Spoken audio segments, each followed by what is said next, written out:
To će nam otkriti jedan od sireva.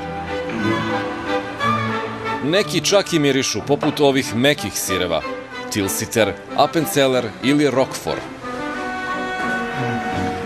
A od nekih mirisa može da nam pripadne muka. Neki ih određuju prema naklonosti. Jaoj bre, tata, Šta je bilo? smrdi. A ne, sir ne smrdi. Sir miriše, sir odiše. Ali tata, zašto tako odiše? To je zapravo veoma dobro pitanje. Pravi odgovor pronalazimo u mlekari. Za jak miris nekih sireva odgovorna je jedna vrsta mikroorganizma, Brevibacterium linens, kojoj odgovara određeni tip klime, topao i vlažan. A u takvim uslovima bakterije ne dobijaju samo boju, nego i miris. I svoj pravi ukus.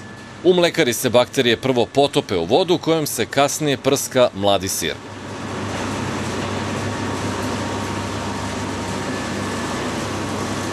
Sir najbolje sazreva na temperaturi od 18 stepeni, a zajedno s njim i bakterija Brevibacterium linens.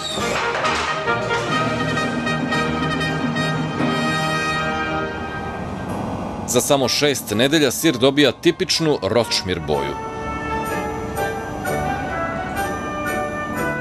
Ta zlatno-crvena boja ne dobija se veštačkim putem, već pomoću bakterija. Kako bakterija sazreva, tako se širi kroz sir.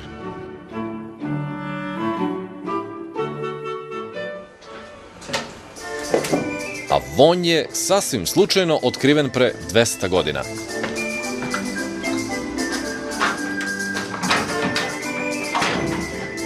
Seljak iz istočne Pruske ostavio je meki sir u podrumu.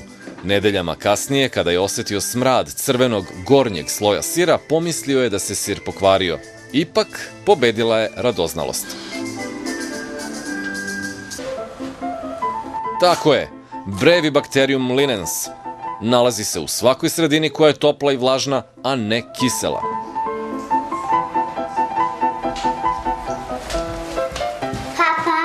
Tata, pokrij oči rukama.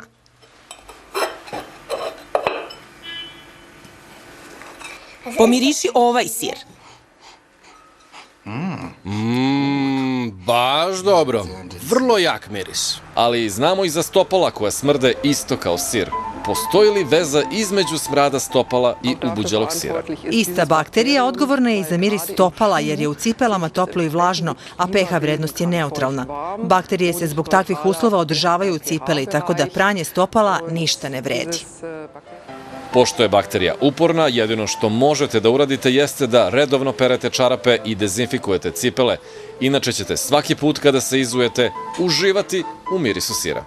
Da li si sigurna da je ovo sir? Otvori oči. I mislio sam da mi je poznat taj miris.